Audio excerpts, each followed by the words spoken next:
Ya, baik. Bismillahirrahmanirrahim. Assalamualaikum warahmatullahi wabarakatuh. Selamat sore rekan-rekan semuanya.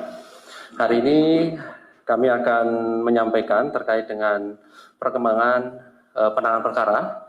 Ada dua yang ingin kami sampaikan pada sore hari ini. Yang pertama adalah terkait dengan penetapan dan penahanan tersangka dugaan tindak pidana korupsi, pengadaan barang tanggap darurat bencana COVID-19 pada Dinas Sosial Pemerintahan Daerah Kabupaten Bandung Barat tahun 2020. Kemudian yang kedua, nanti kami juga akan menyampaikan terkait dengan perkembangan penanganan perkara yang sudah cukup lama di KPK, yaitu terkait dengan perkara PLBI.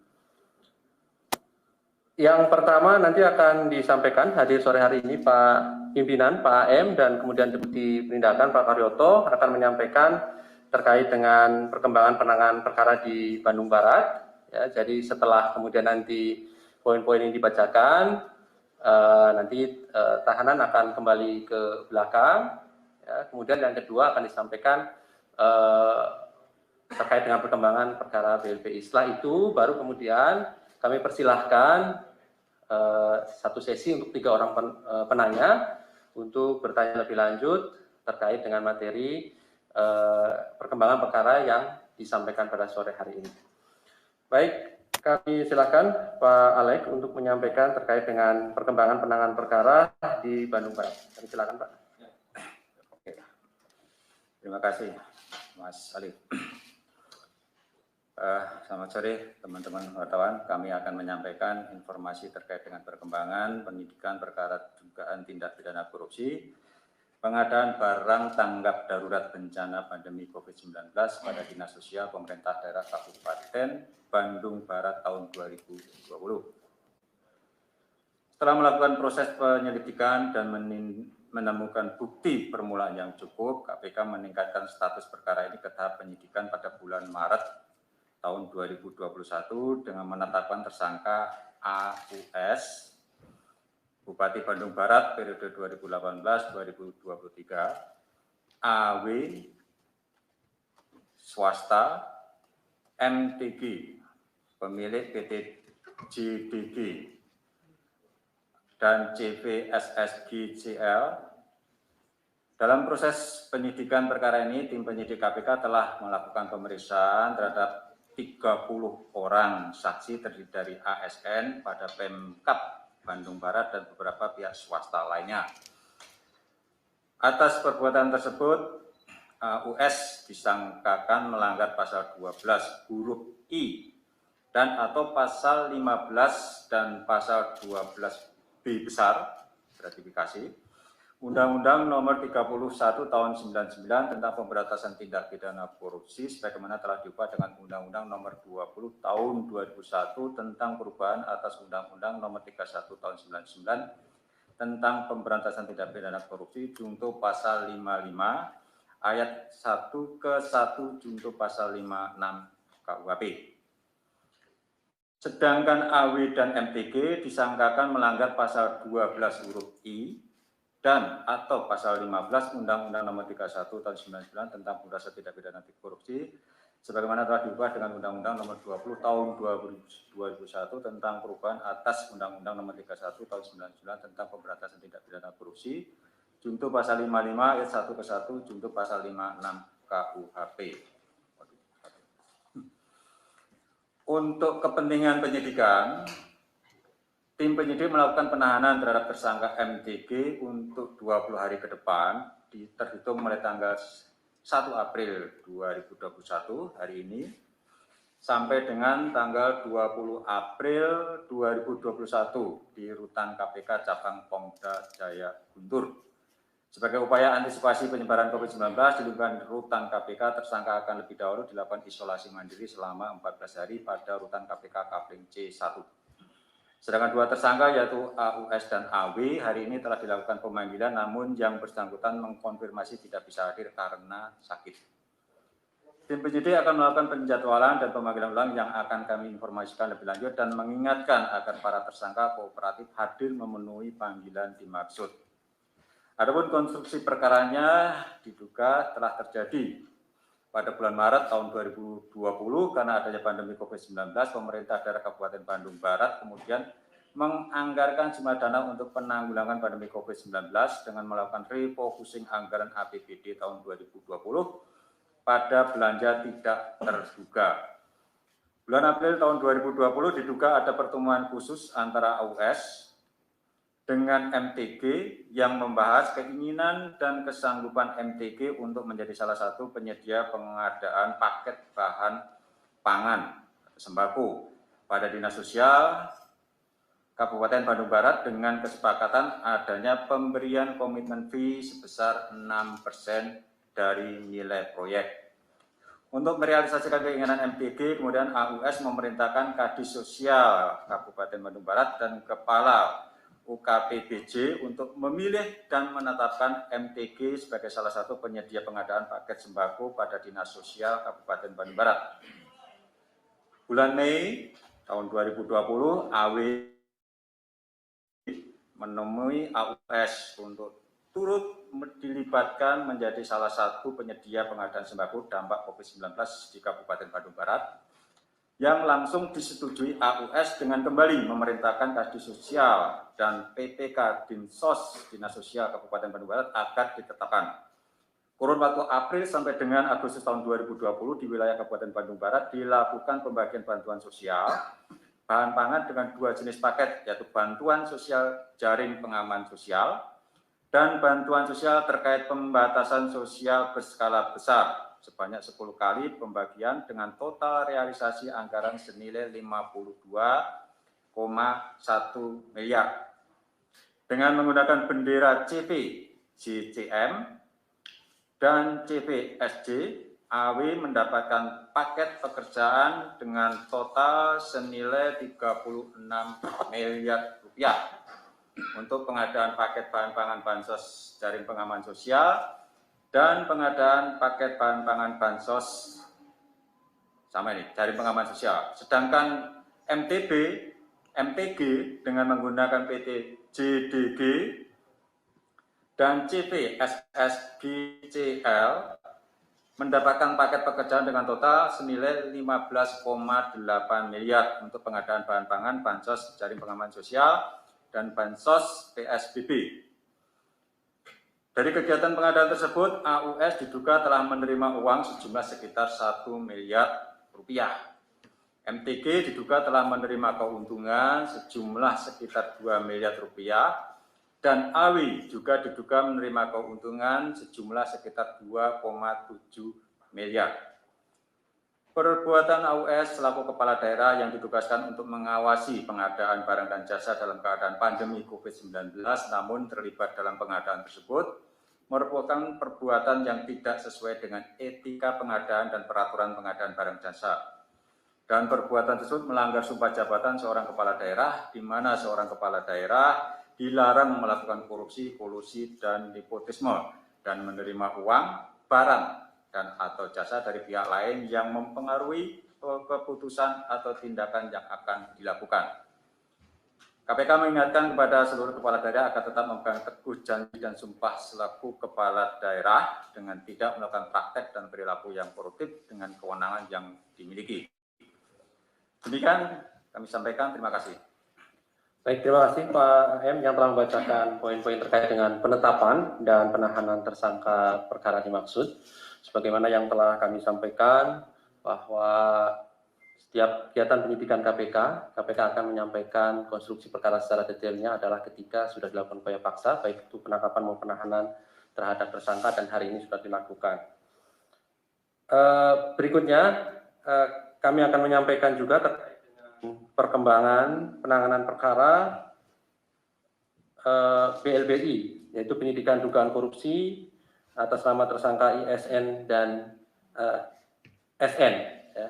Namun sebelumnya,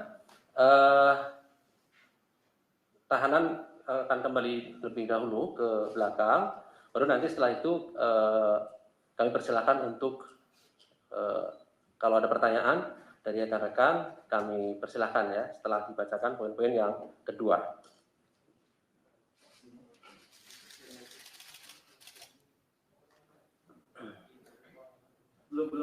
Iya belum keluar ya, masih di sini. Nanti ya biar nanti supaya teman-teman fokus dulu di sini. Nanti selesai semua kontes ini, baru nanti teman-teman bisa ambil gambar berikutnya. Ya. Berikutnya kami silakan Pak AM untuk membacakan terkait dengan perkembangan penanganan perkara dua tersangka dimaksud. Ya, saya lanjutkan terkait penanganan perkara. Selanjutnya kami akan menyampaikan perkembangan penanganan perkara BLBI yang menyangkut SN dan ISN. Hari ini kami akan mengumumkan penghentian penyidikan terkait dugaan tindak pidana korupsi yang dilakukan oleh tersangka SN selaku pemegang saham pengendali Bank Dagang Nasional Indonesia dan ISN bersama-sama dengan SAT selaku Ketua BPPN dalam proses pemenuhan kewajiban pemegang saham Bank Dagang Nasional Indonesia selaku obligor BLBI Bantuan Likuiditas Bank Indonesia kepada Badan Penyihatan Perbankan Nasional. Penghentian penyidikan ini sesuai dengan ketentuan pasal 40 Undang-Undang KPK. Sebagai bagian dari penegak hukum, maka dalam setiap penanganan perkara KPK memastikan akan selalu mematuhi aturan hukum yang berlaku. Penghentian penyidikan ini sebagai bagian adanya kepastian hukum dalam proses penegakan hukum sebagaimana amanat pasal 5 Undang-Undang KPK, yaitu dalam menjalankan tugas dan wewenangnya KPK berasaskan pada asas kepastian hukum. Adapun uraian riwayat penanganan perkara adalah sebagai berikut. KPK sejak tanggal 2 Oktober tahun 2019 telah melaksanakan penyidikan perkara dugaan tindak pidana korupsi tersebut dengan pasal sangkaan pasal 2 ayat 1 atau pasal 3 Undang-Undang Nomor 31 Tahun 1999 tentang pemberantasan tipikor sebagaimana telah diubah dengan Undang-Undang Nomor 20 Tahun 2001 tentang perubahan atas Undang-Undang Nomor 31 Tahun 1999 tentang pemberantasan tindak pidana korupsi junto pasal 55 ayat 1 ke 1 KUHP. Rincian kegiatan proses hukum tersebut sebagai berikut. Yang pertama, dilaksanakan proses penyidikan pemberian surat keterangan lunas SKL kepada SN selaku pemegang saham pengendali BDNI pada tahun 2004 sehubungan dengan pemenuhan kewajiban penyerahan aset oleh obligor BLBI kepada BPPN yang dilakukan oleh tersangka SAT selaku Ketua BPPN berdasarkan surat perintah penyidikan nomor Sprindik 19/03/2017 tanggal 20 Maret 2017. Setelah berkas dinyatakan lengkap, maka dilaksanakan tahap kedua atas tersangka SAT pada tanggal 18 April 2018 dan kemudian dilimpahkan pada Pengadilan Tindak Pidana Korupsi pada Pengadilan Negeri Jakarta Pusat. Pada tahap pengadilan tingkat pertama, Majelis Hakim menjatuhkan putusan sebagaimana nomor putusan 39/Pitsus TPK /2018/PN Jakarta Pusat tanggal 24 September 2018 dengan amar putusan pidana penjara 13 tahun dan pidana denda 700 juta rupiah. Sejak tanggal 9 Agustus 2018, KPK kembali melakukan penyelidikan proses pemenuhan kewajiban pemegang saham BDNI selaku obligor BLBI kepada Badan Penyihatan Perbankan Nasional atas putusan Pengadilan Negeri Tipikor Jakarta Pusat, terdakwa SAT mengajukan banding ke Pengadilan Tinggi Jakarta dan berdasarkan putusan nomor 29/Pitsus TPK /2018 PT DKI tanggal 2 Januari 2019, Majelis Hakim menjatuhkan putusan pidana penjara selama 15 tahun dan pidana denda sebesar 1 miliar rupiah. Atas putusan ini, terdakwa SAT kemudian mengajukan upaya hukum kasasi kepada Mahkamah Agung. Pada tanggal 13 Mei 2019, berdasarkan bukti permulaan yang cukup, KPK menerbitkan surat perintah penyidikan dengan tersangka SN dan ISN yang diduga bersama-sama melakukan tindak pidana korupsi dengan SAT selaku Ketua BPPN. Pada tanggal 9 Juli 2019, MA mengabulkan kasasi terdakwa SAT sebagaimana putusan nomor putusan 1555K garis miring Pitsus garis miring 2019 tanggal 9 Juli 2019 yang pada pokoknya amar putusannya sebagai berikut.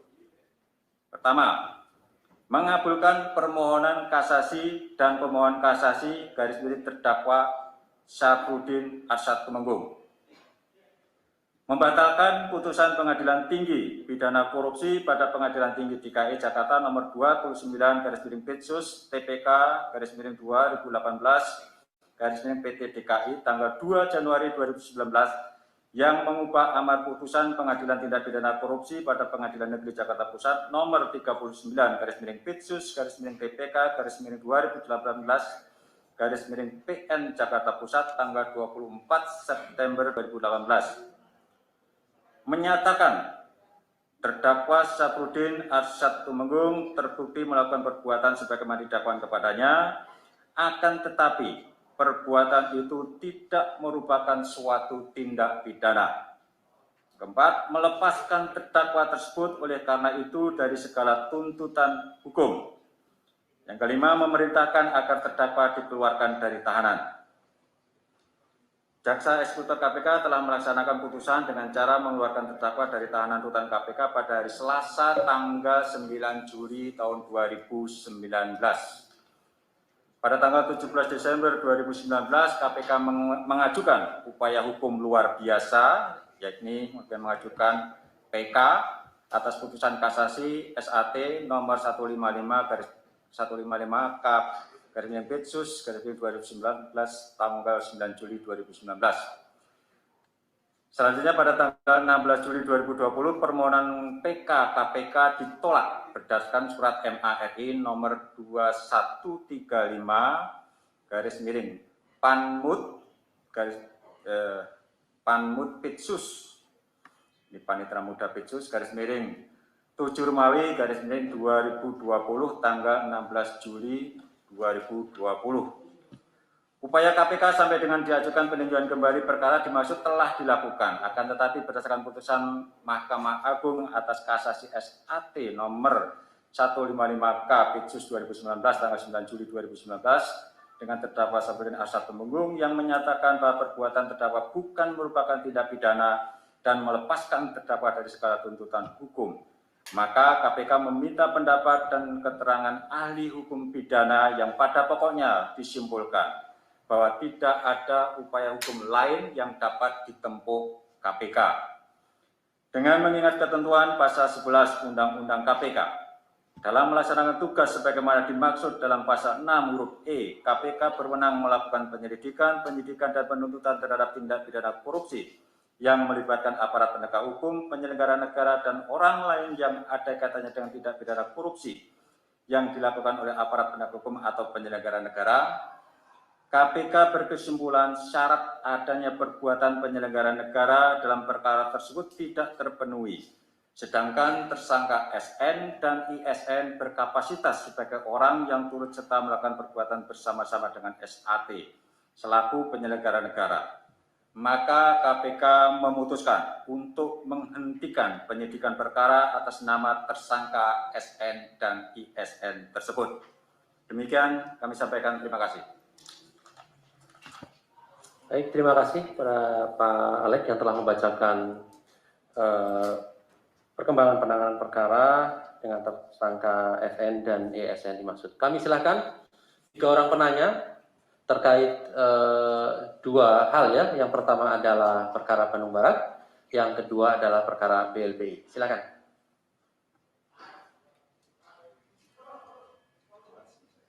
Ada yang mau bertanya?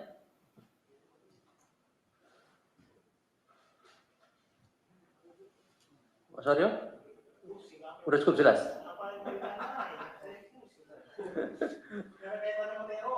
Oh.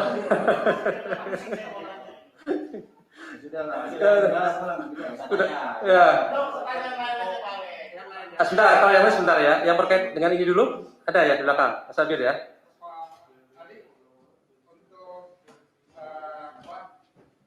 Penerbitan SP3 itu apakah dikonsultasikan dengan atau diberitahukan kepada Dewan Pengawas, karena kan di Undang-Undang Dewan Pengawas juga bertugas atau berwenang mengawasi tugas KPK dalam aspek penerbitan SP3 itu.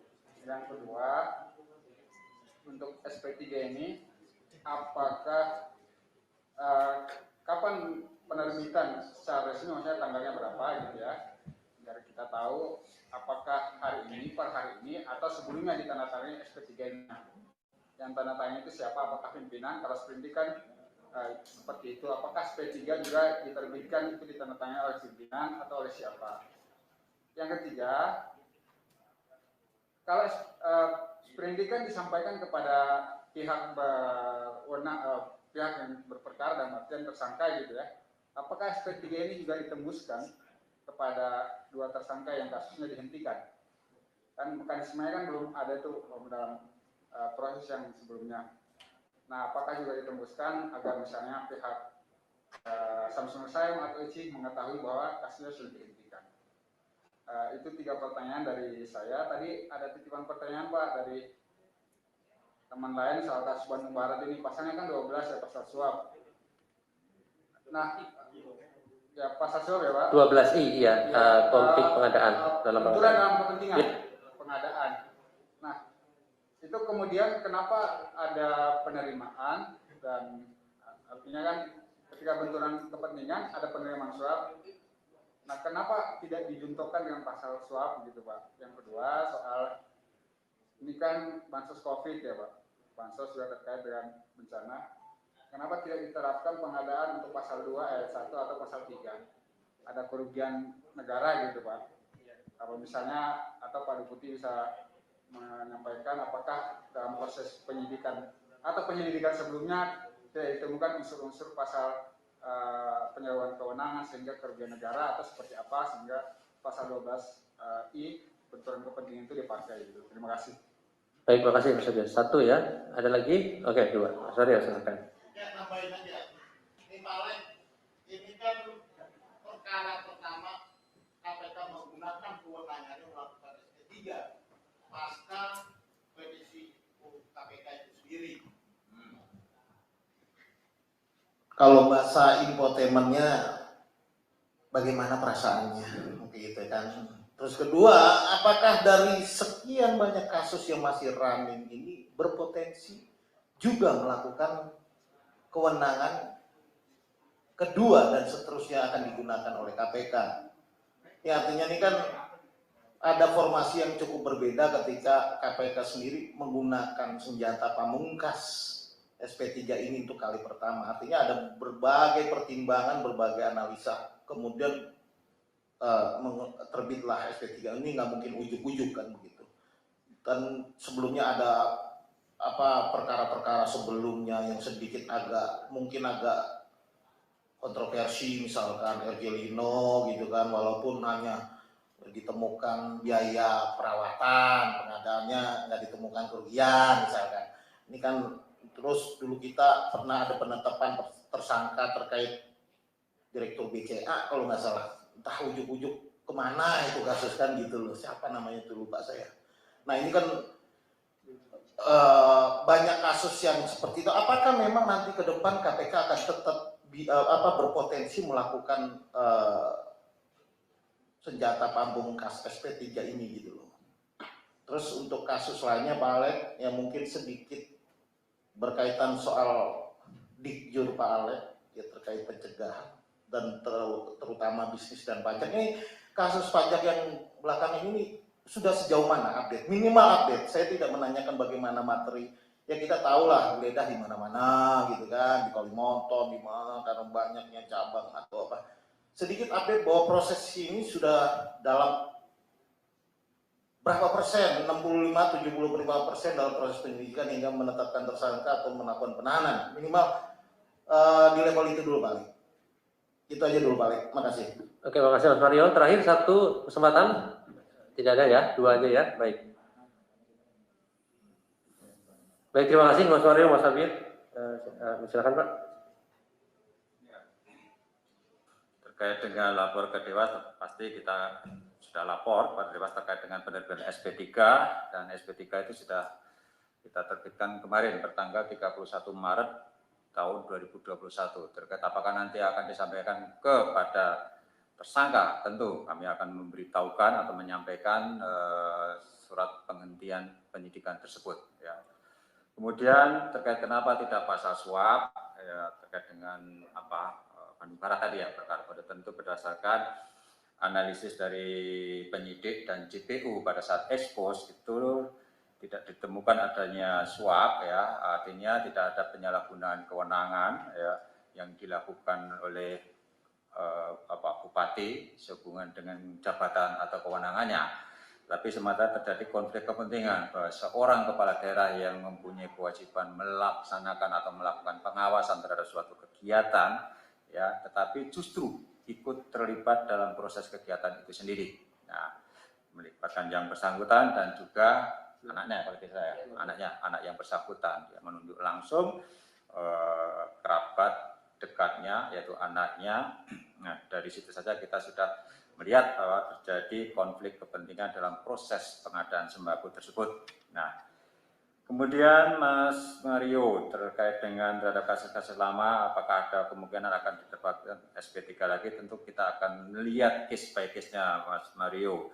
Setelah ada beberapa kasus yang lama dan beberapa yang tersangkanya itu ada yang sudah tidak bisa lagi mengikuti pemeriksaan, ya, karena yang bersangkutan sakit parah dan atau sakit permanen sehingga tidak layak diajukan ke persidangan. Tentu nanti setelah kami mendapatkan second opinion dari dokter yang menyatakan bahwa tersangka itu tidak memungkinkan lagi untuk dilanjutkan proses penyidikannya, tentu akan kami terbitkan juga SP3-nya. Kami juga tidak ingin menggantung nasib seseorang dalam ketidakpastian tersebut. Nah, itu hal yang lain terkait kasus-kasus yang lama juga, tentu kami nanti akan melakukan review sejauh mana perkembangan penyidikan tersebut. Nah, memang ada beberapa kasus yang sudah lama, itu nanti akan kita melihat proses perkembangannya, ya, terkait dengan kasus RJ Lino. Kemarin kita sudah sampaikan kepada teman-teman, ya, bahkan kita sudah melakukan penahanan berdasarkan tentu kecukupan alat bukti yang kita miliki. Kalau terkait dengan kerugian negara, memang dari hasil audit kerugian negara kemarin BPK hanya menghitung terkait biaya pemeliharaan, tetapi kami juga memiliki alat bukti yang lain, yaitu dari ahli ITB yang menyebutkan bahwa ada kerugian sejumlah lebih kurang 5 juta dolar, saya kira itu kan dari hasil penghitungan yang dilakukan oleh ahli ITB. Jadi dalam konstruksi dakwanya nanti pasti kita akan menghitung jumlah kerugian dari ahli ITB juga. Sekurang-kurangnya berdasarkan perhitungan dari BPK dan sebanyak-banyaknya berdasarkan perhitungan dari ahli dari ITB. Itu terkait dengan kerugian negara yang ditimbulkan atau yang diakibatkan dalam proses pengadaan QCC, ya, di PT Pelindo II. Nah, kalau terkait dengan update penanganan kasus pajak, mungkin Pak Karyoto bisa sedikit menambahkan. Terima kasih Pak Alek. Selamat sore rekan-rekan semua. Mudah-mudahan rekan-rekan semua sehat. Sebenarnya update-nya sudah jauh Pak Mario. Namun sebenarnya pengumumannya saja yang belum tepat waktunya. Kalau kita mempunyai kebiasaan bahwa pengumuman secara global itu ketika kita melakukan pemanggilan, dia datang sebagai tersangka dan dilakukan penahanan.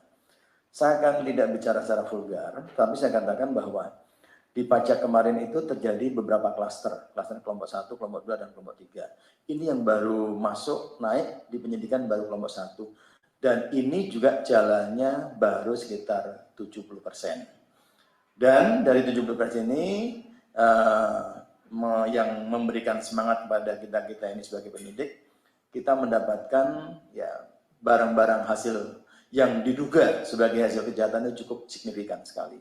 Dari satu orang aja kita bisa menyita aset yang cukup besar.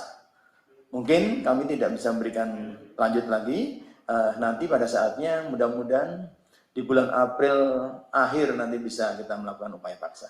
Mungkin itu, terima kasih. Yang bukan Pak, ada sedikit menambahkan, bukan mendetailkan. Ini proses yang Bapak katakan 70% ini dari klaster pertama itu dalam artian wajib pajaknya kan atau penyelenggara negaranya? Ini kan mesti kan karena ini kan dalam satu rangkai.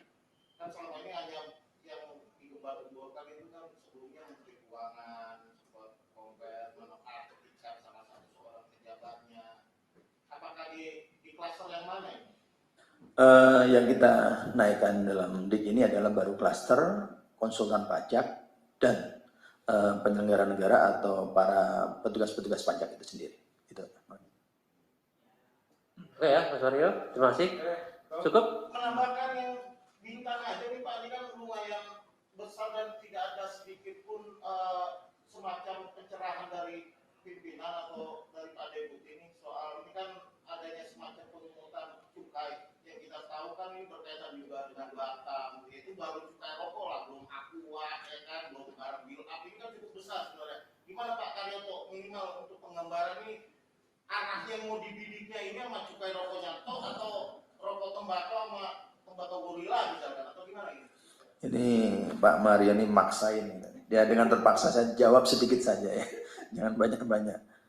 Kemarin pada saat kita memulai penyelidikan, memang banyak tempat yang merupakan di mana tempat itu mendapatkan fasilitas free trade zone.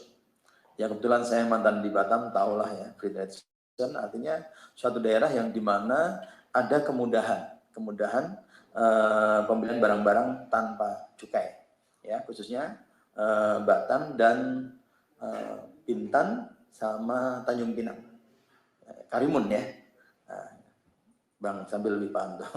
Nah kemudian memang karena ini banyak sekali objeknya di kabupaten ini, sehingga memang kemarin baru diselesaikan satu dulu. Ya, kalau kita tidak diselesaikan mau 3 semuanya atau 4 semuanya, ya mungkin 1 tahun baru selesai, akhir tahun kita menaikkan ke penyidikan. Ya kembali lagi bahwa tradisi di sini ketika kita belum menetapkan tersangka secara pemanggilan kepada yang bersangkutan, upaya paksa penahanan kita belum ekspos kepada publik.